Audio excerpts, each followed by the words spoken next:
Hola, bienvenidos al canal de Enseña Química.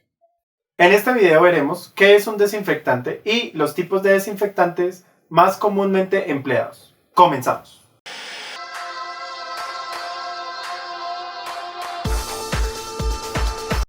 Como siempre, empecemos con la definición.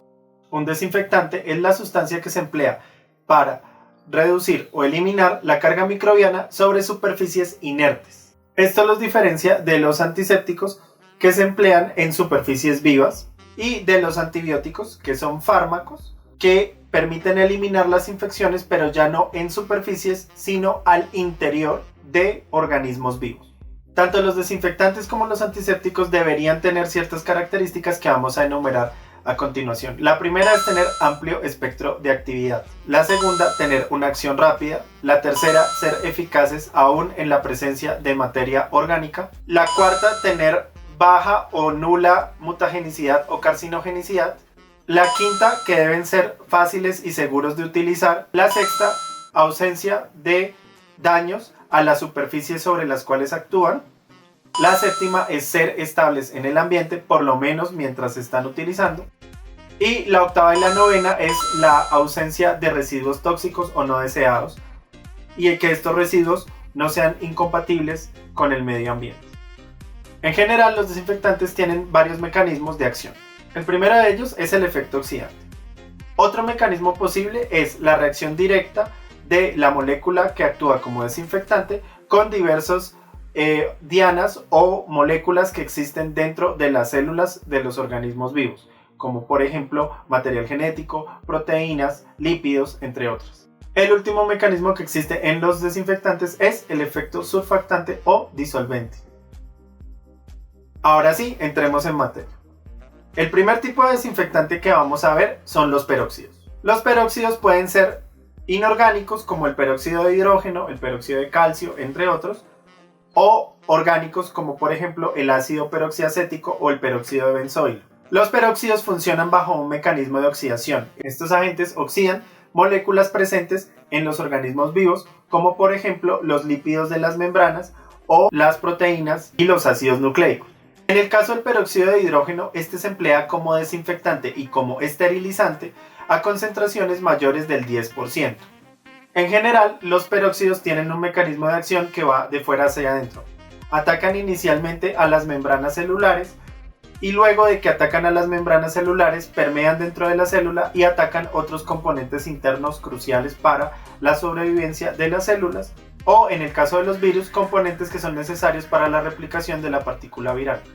Los peróxidos generan especies químicas altamente reactivas que se conocen como radicales libres. Los radicales libres son moléculas que tienen electrones desapareados, y ese electrón desapareado les otorga una alta reactividad.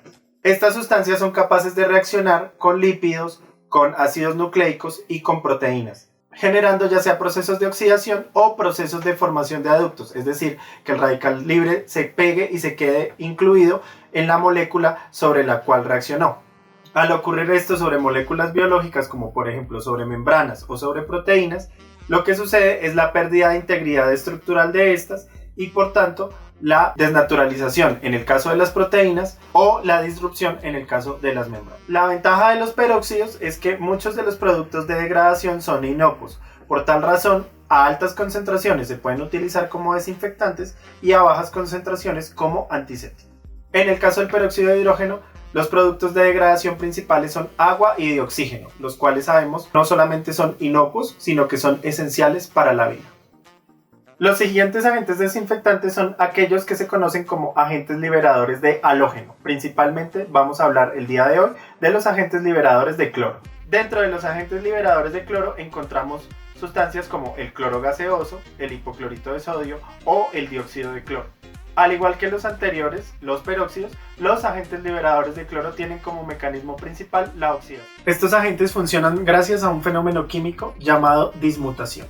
Este fenómeno consiste en que un elemento, en este caso el cloro, al reaccionar origina productos donde este elemento se presenta en dos estados de oxidación diferentes. En el caso del cloro molecular, los estados de oxidación que se presentan son iones cloruro, que tienen estado -1, y el ácido hipocloroso, que tiene estado de oxidación +1.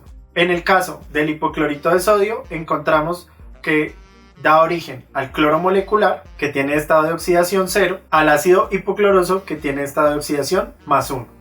Y en el caso del dióxido de cloro encontramos al ácido cloroso, que tiene estado de oxidación +3, y a los iones clorato, que tienen estado de oxidación +5. En este último caso, son los iones clorato que se originan los que otorgan la toxicidad y hacen nocivo la ingestión de dióxido de cloro. Estos iones clorato son agentes oxidantes aún más potentes que el mismo dióxido de cloro, a tal punto que originan un fenómeno que se conoce como metahemoglobinemia, en el cual los iones hierro que están presentes en la hemoglobina y que se encargan de transportar el oxígeno no están en su estado de oxidación normal, que es +2, sino están en estado +3, como ion férrico. Este ion férrico, a pesar de que puede transportar al oxígeno igual que el ion ferroso, es mucho más afín por esta molécula. Al ser más afín, es incapaz de liberar al oxígeno una vez la sangre llega a los tejidos. Por otro lado, en el caso del hipoclorito, y como vimos en otros videos que están acá, se genera cloro molecular. El cloro molecular es una especie irritante y tóxica. El cloro molecular, una vez reacciona con el agua de los tejidos, forma ácido clorhídrico o muriático. Este ácido es un ácido fuerte y por tanto puede generar la corrosión y un grave daño a los tejidos. Por otro lado, como el cloro molecular también presenta dismutación, se genera ácido hipocloroso. El ácido hipocloroso también es generado a partir del hipoclorito de sodio y este ácido puede dar lugar a la reacción de cloraminación. Las cloraminas son el producto de la reacción entre aminoácidos con el ácido hipocloroso. De igual forma, el hipoclorito de sodio también es capaz de afectar el pH del medio. Las soluciones de hipoclorito de sodio suelen ser soluciones fuertemente alcalinas, ya que el hipoclorito reacciona con el agua para formar iones hidroxilo. Estos iones hidroxilo que se generan un ambiente básico en el cual los lípidos presentes en las membranas de las células o en cubiertas virales, como el caso del coronavirus o otros virus que tienen cubiertas lipídicas, este medio básico genera la degradación de los triacilgliceroles presentes en estas cubiertas para generar ácidos grasos y luego estos ácidos grasos en medio básico forman jabones. Por otro lado, la acción oxidante de cualquiera de estos agentes liberadores de cloro es capaz de generar la destrucción de los puentes disulfuro. Los puentes disulfuro son un tipo de enlace químico que se forma entre dos residuos de cisteína presentes en proteínas. Estos enlaces disulfuro permiten darle una forma particular a la estructura de las proteínas que eventualmente les otorga su funcionalidad. Al romper estos enlaces disulfuro y al oxidar de forma irreversible los grupos sulfidrilo de las cisteínas, lo que se genera es la desnaturalización de la proteína. Los agentes liberadores de cloro se utilizan ampliamente en purificación de aguas, blanqueamiento de superficies, desinfección y a bajas concentraciones pueden ser empleados como antisépticos. El último desinfectante que vamos a ver el día de hoy son las sales de amonio cuaternario. Su fundamento químico es el efecto surfactante o disolvente para las grasas. Las sales de amonio cuaternario son unos compuestos orgánicos que poseen nitrógeno. Este nitrógeno está unido a 4 sustituyentes diferentes, de tal forma de que el nitrógeno adquiere una carga positiva.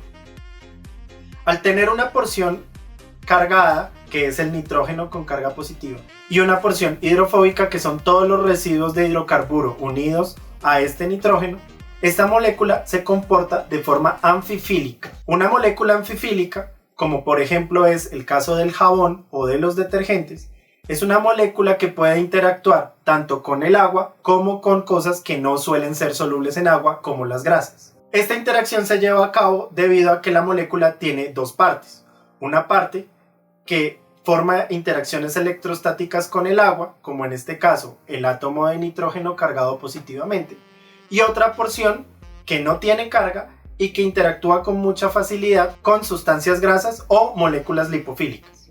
Las sales de amonio cuaternario más empleadas son la cetiridina, el cloruro de benzalconio y el cloruro de acetilpiridina, cuyas estructuras vemos a continuación. Estas moléculas son utilizadas como antisépticos en diversos productos de uso diario como pastas dentales o enjuagues bucales. De igual forma a como sucede con los lípidos, estas moléculas también son capaces de interactuar con las proteínas y alterar las interacciones propias que éstas tienen y que les permiten mantener su forma. Al alterarla, lo que se genera es la pérdida de esa forma que está asociada a la funcionalidad de dicha proteína, y esto se conoce como desnaturalización. Al actuar como tensoactivos o surfactantes, estas moléculas son particularmente útiles cuando estamos hablando de cubiertas lipídicas como las membranas celulares o las cubiertas virales. Las sales de amonio cuaternario pueden ser empleadas como antisépticos y como complemento de otros antisépticos que vimos en el video anterior, como es el caso de los agentes liberadores de halógeno como la yodopovidona o las tinturas de yodo. También se pueden utilizar en la desinfección y desodorización de superficies inertes. Contrario a los anteriores compuestos que vimos en este video, las sales de amonio cuaternario son esporostáticos, es decir, impiden la germinación y la proliferación de las esporas de los microorganismos. En el próximo video de Enseña Química seguiremos hablando de desinfectantes, pero esta vez hablaremos de aquellos que se utilizan más asiduamente en el ámbito médico. Hasta la próxima. Si te gustó este canal, por favor, dale click al botón de suscribirte y activa la campana de notificaciones. También síguenos en todas nuestras redes sociales. Nos vemos en el próximo video.